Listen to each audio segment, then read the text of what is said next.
So yeah, Jim, we were talking about this survey and the results of this survey that I received, I believe, from my brother. And what's nice about him, and I try to be the same way, is we don't say I know the validity of this information. I can vouch for the author of this information, unless we can, unless it's personal or you know.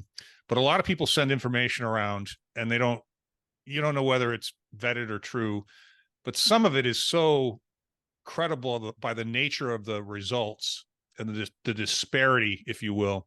This one was, I can't remember how many questions. I've got it in front of me, but it's a national survey. It was thousands of people, so credible probability of worthiness, if you will. And it was about, generally speaking, what percentage of this do you think is in the population? What percentage of this are people? And then the results. And so what was the source and what was the headline? YouGov is the polling institution, and I looked them up, and I looked at a few of their polls, and I looked at their general. They don't seem to have a leaning one way or the other. They seem to be interested in the truth. Bipartisan. They seem to be, right? So I'm going to be very careful about what I know and what I don't know. But I think that you'll see when I share some of these, which you've already seen because we've talked about this before, that the disparity between what people believe and what ostensibly is the truth. And you'll see a couple of statistics in here that you already know to be true, like what percentage of the population is Black. Well, it's 13, Right. Well, let's break it down, Mark, because again, I appreciate you mentioning this, and I've shared it with half a dozen people. And surprisingly, everybody was somewhat shocked of the results. But I think, to put it in simple terms, is perception versus reality. And how far off it is. So let's just go down the list and then we'll kind of break it down. But what's the first question? Yeah. And then we can talk about why that might be the case. Why is this happening? Number one is, what percentage of the country is Black? And the answer was 41%. The actual is 13%. And the side comment here, if you watch commercials, you would think it was 90%. That's pretty good. Yeah. Yeah.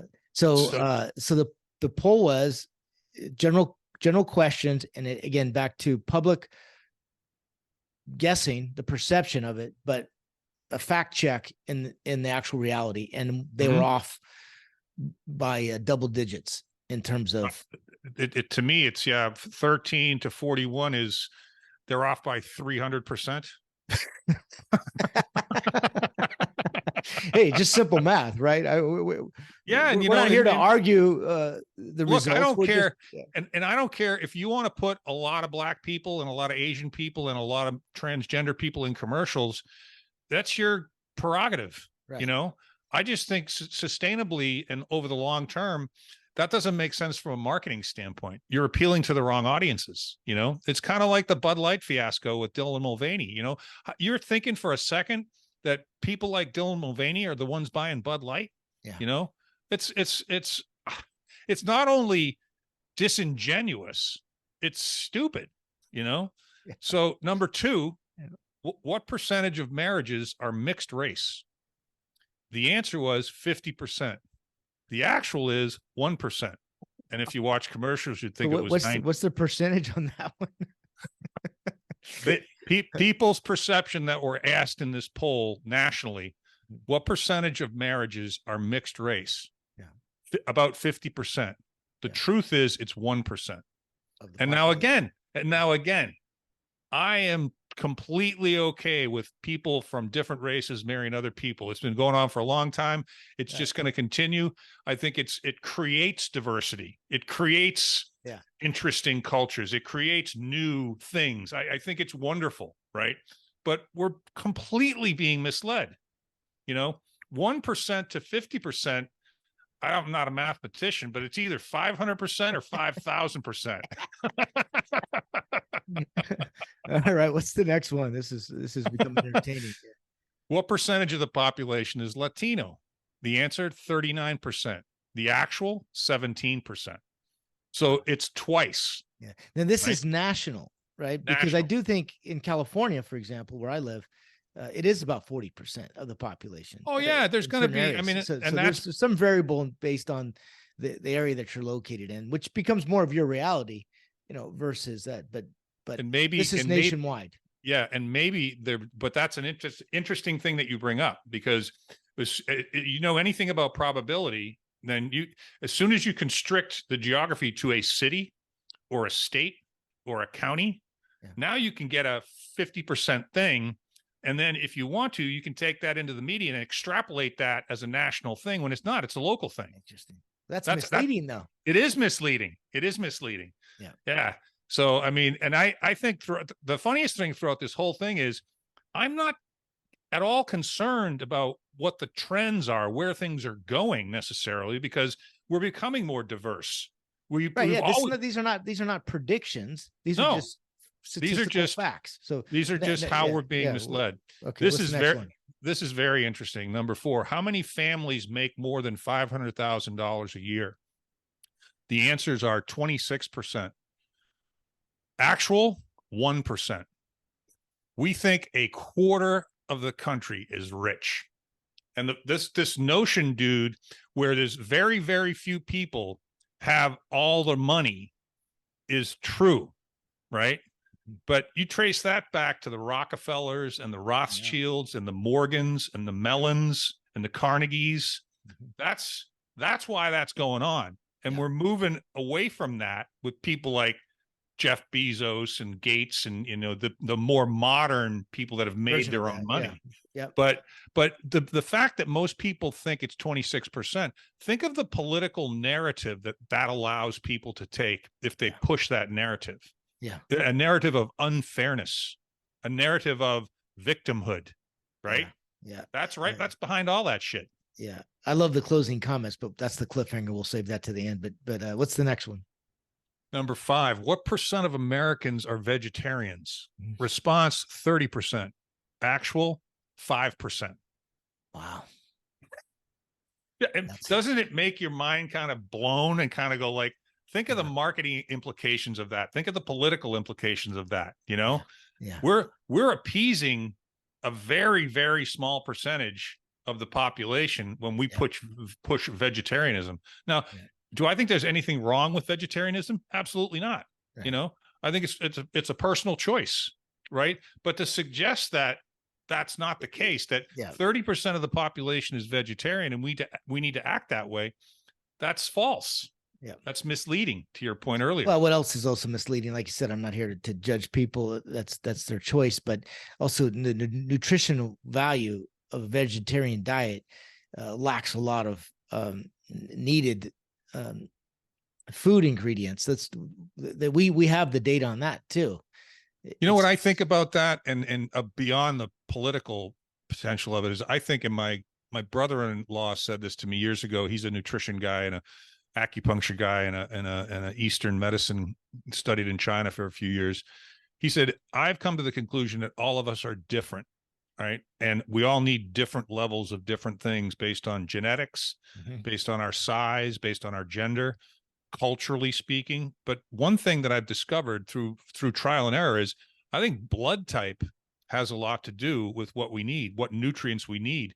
I think certain people with certain blood types need red meat, and people with other blood types don't. Yeah. That makes sense to me. I don't know if it's true or not, but that makes sense to me. But we all need protein, and protein comes from certain foods, and typically the most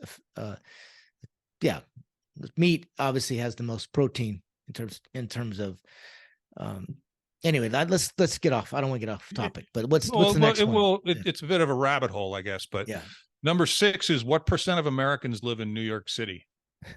Answer, 30. Actual, 3. Yeah. I'm telling you, man, I gotta stop. I'm gonna stop doing the math. You can do the math for yourselves, people. No, I love the math, because the math it doesn't argue. The math is the math, right? So yeah, it's but if you think about the implications of that, what goes on in New York City is not as important as we maybe thought it was. No, if it's only 3% of the population. Right. I'd love to hear answers with regard to like LA, or California in general. Yeah. And this one, blew me away. Not that it surprised me, but what people believe. And it's the last one. Number 7, what percentage of Americans are transgender? The answer, most people in the poll believe 22%. The actual number is 0.5%. Half of Not 1%. not 5%, 0.5, half of 1%. Wow. And think of the energy that that group of people is getting, and as it pertains to the percentage of the population of whom they are. That's insane. So well, the distraction from issues that are far more important that affect the greater population, like you said, the distraction, the deflection of more important issues than that. It's kind of sad that so many resources of time and energy is devoted to a topic that only affects less than 0.5% of 1% of the population. Well, you know, to the extent, dude, that this is part of this article, but I've heard this before, and it's not just Disney, but Disney just went full on gender. They will no longer welcome guests with the traditional welcome, ladies and gentlemen, boys and girls. And that's because 0.5% of the population dictates to the other 99.5%. Yeah. You know, I mean, I am going to comment on that because I'm encouraged by some recent news. So, you know, you hear the headlines, but also Disney's pulled way back on that. Bud Light has learned by that. And even Larry Fink from BlackRock, he even came out recently and said, you know, this whole ESG has gone too far. And in fact, it was never my intention to go this direction, and we need to pull that back, and we need to get back to sound investing in it. And it's true, his funds, it shouldn't be focused on the social issues or causes. A lot of his funds turns out to be in oil or other forms of traditional energy. So I think there's some positive progress on this, that people are coming out and say we've gone too far and maybe it's time to reevaluate this. So I'm encouraged by that. Yeah, and you and I have been talking about this as well as many other kind of important life issues for a number of years now, and I think we've seen this. I think you remember me saying it a couple of years ago. I think the ship is turning, and I think that my hope and my belief all along has been, can we get back to a place where not everything is personal, not everything is offensive, and to a place where we're like, okay, well, let's talk about the practicality of this. Yeah. Because if 0.5% of the population is transgender, then absent any kind of other circumstances, they should get maybe 0.5% of the attention regarding resources, acceptance, and all that other stuff. And I think that the other thing in that world is, I think I don't have the statistic at my behest, but 20 years ago, it was infinitesimal.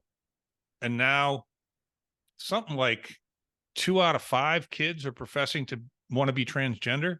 That's social engineering. That's not true. That's not, you got to let kids grow up, and kids don't get to do whatever they want to do. They don't get to do, decisions don't get to be made with those kids without their parents' knowledge. I mean, that should indicate to everyone that what's going on is wrong.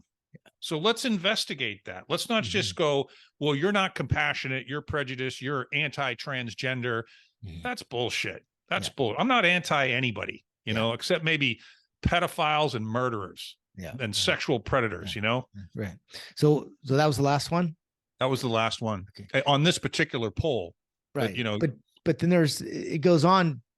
It has some commentary at the end of the article, right? It goes on and says, so read that. I thought that was well said and was a good conclusion to the results. Yeah.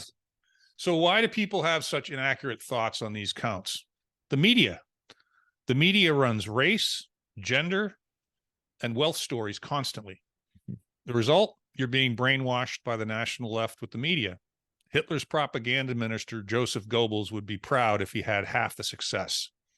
And then it talks about Disney and the welcome, ladies and gentlemen. And then corporate America falls for it. And regardless of what you think, less than 20% of Americans use Twitter, yet Twitter controls 80% of public opinion. Why? Because the media is so effective at what it does. It promotes as well as censors. Think about it. Next time you're thinking Americans have changed and not in a good way, remember, it's mostly fake. It's all a lie. Most people think just like you do, but the media has brainwashed Americans with constant broadcasting of lies. It's called social engineering. It's here and it's effective. So, yeah, and there's so many other topics, dude. We were talking about just the data. I mean, you look at stuff.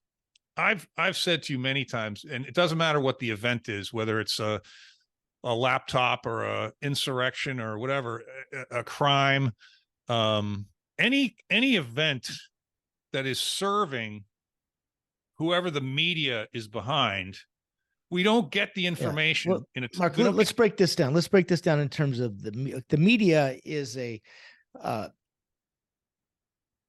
a term to describe basically advertisers, right? I mean, the media and advertisers are one of the same. So if we break this down, they've become one and the same. Well, it is the same, right? Because what is the media job is to sell advertising. Let's get right back to the origin of how the media was created. I mean, it goes all the way back to newspapers, right? There was a time where, in fact, it's an interesting kind of story about dynamite. It's a great podcast. And the podcast, basically, the conclusion was that back in the day when dynamite came out, they realized that they were having all these dynamite attacks, just kind of like shootings, right? Our modern day of shootings. Well, it turns out that the media was, by reporting on these stories, was actually creating more, in this case, dynamite explosions, and in our modern version, more shootings. And then they found out that the media, in some cases, would actually set off the dynamite to create the story. Mm-hmm.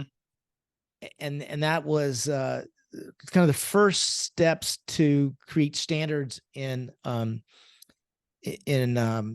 broadcasting, and standards even in just journalism, right? Mm-hmm. There was no standards at that time. And so then these colleges agreed, hey, to make this better, we have to be credible, and you have a certain standard that you have to follow in order to be into journalism. Well, we've come far. We've lost that. That was one of the problems, especially with 24/7 CNN news when that came out, right? Because now the media has this this incentive to produce media 24/7 to sell more advertising. Mm-hmm. And that's in fact the Pulitzer Prize, that was even a result of somebody made a lot of money in media that felt guilty, that went on to create these incentives for good journalism, good writing. Mm-hmm. And so where I'm going with it is that the reason media does this is because their job is to sell product for advertisers. Advertisers pay for that.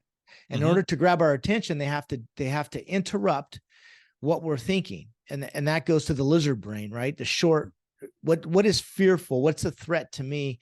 Mm-hmm. So I stop what I'm doing to listen to that media, and then what comes after that is a commercial to sell us things that we typically don't even need, especially when you get into pharmaceutical drugs, right? Why is there so much advertising of? Yeah, because the media and the advertisers, their customer of the pharmaceutical companies, is a very good business model. I think it's a very good match. So what drives the media? Advertisers. Yeah, no, it's true. And what attracts advertisers is ratings, right? Yeah. So it's interesting. I heard the other day that the NFL season is beginning, I think, on Sunday. Yeah.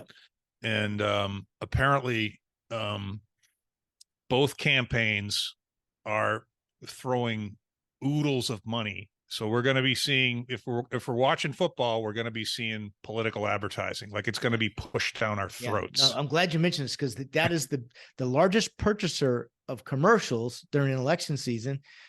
Yeah, is campaign, right? Mm-hmm. And that's also the money that they raise, but a huge percentage of that goes to running traditional advertising. Yeah, it's going to be interesting. I would challenge anybody who's listening to go and take what you've just heard and what you will hear for the next few minutes and brace yourself. And if you're on one side of the argument, be skeptical of it. And if you're on the other side of the argument, be skeptical of that and see where that takes you.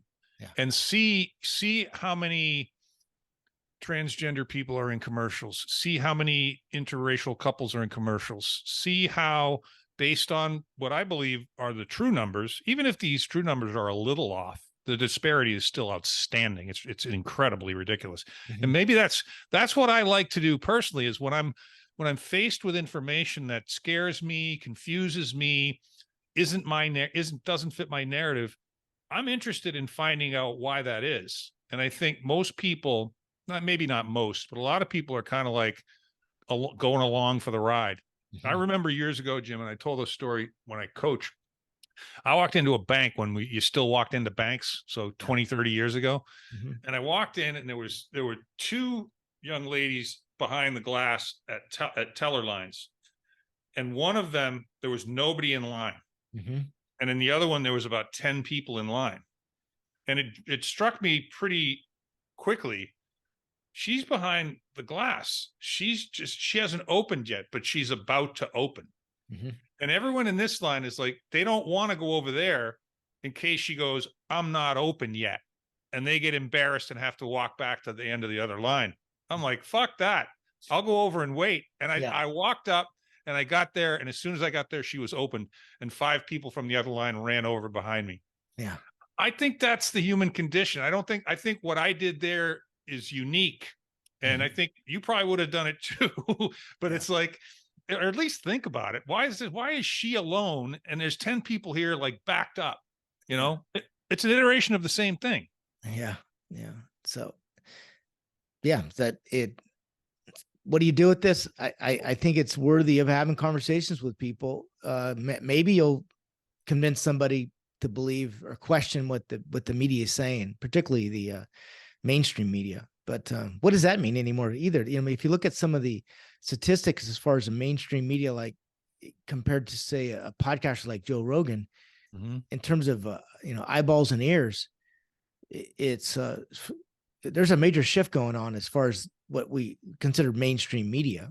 Yeah, I think it's a term that's lost its meaning almost. And I was watching Rogan the other day. I don't watch his show because it's 3 hours, but you catch snippets of it on YouTube. And based on the topics, I can't remember who the guest was, but the guest apologized for taking a conservative position on something. He said, "Well, you're probably going to lose some listeners after I say this." And Joe's like, "No, I'm not. No, I'm not." Yeah, that's what makes him so. Well, he's authentic. He's not being told what to say because it's actually this is a great kind of case study, right? The media is being told, those newscasters, so-called newscasters, there's a script being written and they're being told what to say. Joe Rogan doesn't have a script. He shares how he sees things. That's a very, very different format. Well, I find him to be very personally accountable. I find him to be very pragmatic. I find him to be very practical. He has a staff of people that he's worked really hard to get that do lots of research for him. He's got his finger on the pulse. He made a comment the other day, at 51 or 52, however old he is, if I had to start over with nothing, I don't know that I could accomplish what I've accomplished, because a lot of the reason that I'm here right now is because of the risks I took when I was a stupid 21-year-old kid in martial arts and stand-up comedy and, Fear Factor and stuff like that, where people were telling me, don't do that. You can't do that. You can't do that. Yeah. And here we are, here we are. So you can't really believe in what other people say without corroboration, research, and vetting. And I think the whole world is like this right now. What it's done for young people is it's created a ton of confusion, not that we don't get confused about some of these issues, but I think that's a whole nother phenomenon. And that's another topic for another time. But, how do I know what to believe? I'd love to entertain those conversations with young people, you know, Yeah. because But share with me, you'd mentioned earlier before we started recording the call about the extremes, right? And the extreme, the far left and the far right. I thought that was a great way of describing um, the two ends of these positions that they get pushed out every day.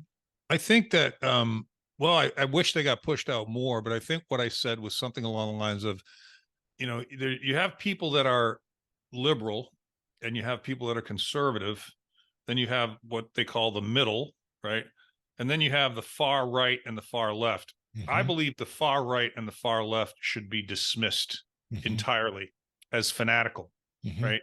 That's been Extremist. Yeah. extremist, fanatical, whatever you want to call it, illogical, Yep. irrational, emotional. They're easy to spot.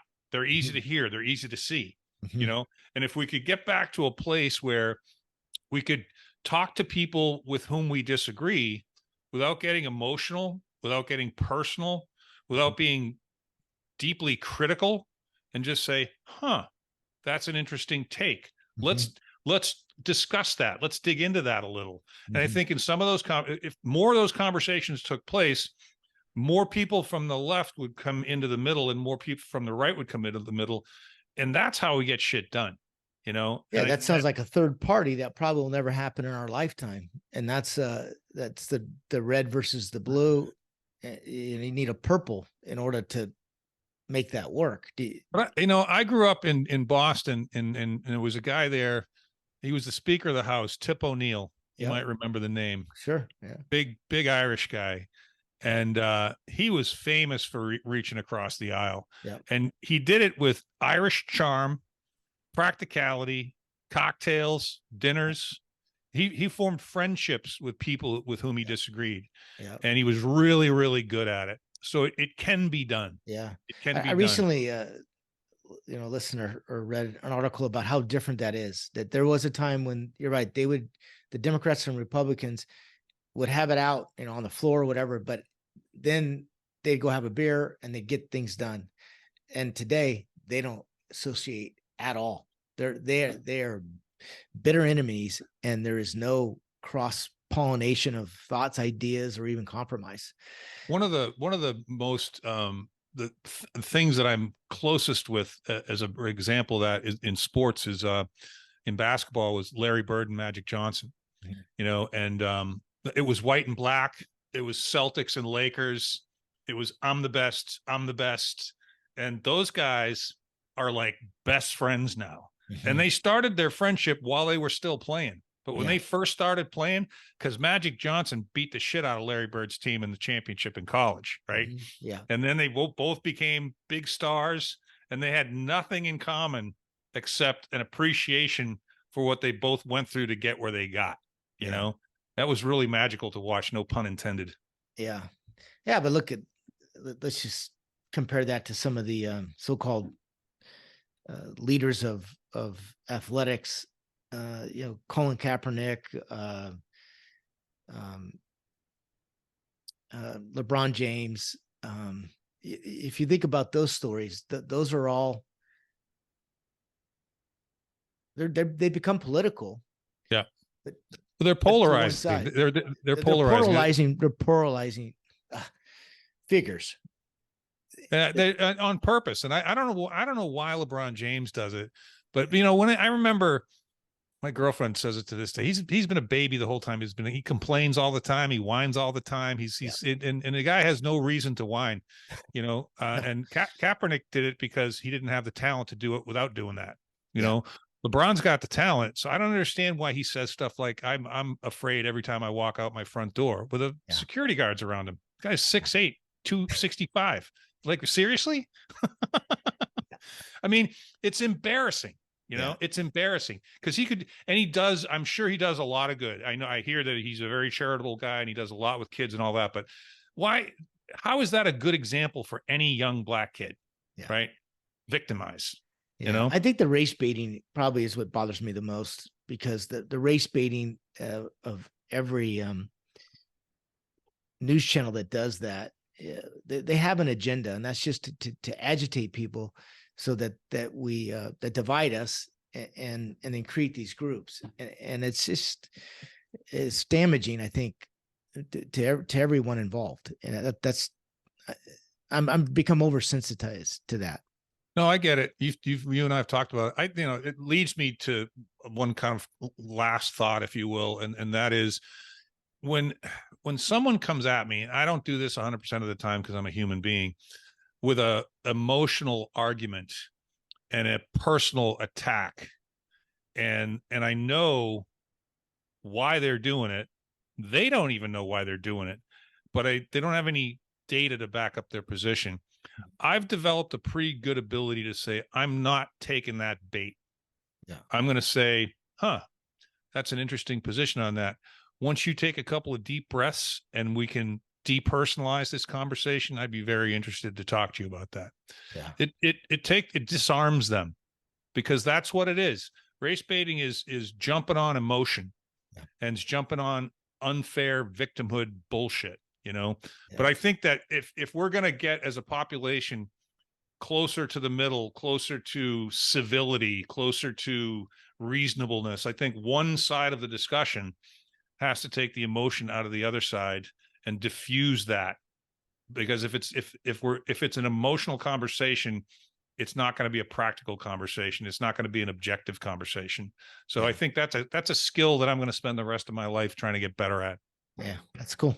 So, all right, Jim, that was right. Good. Yep. We'll pick it up next week. Okay. Until then.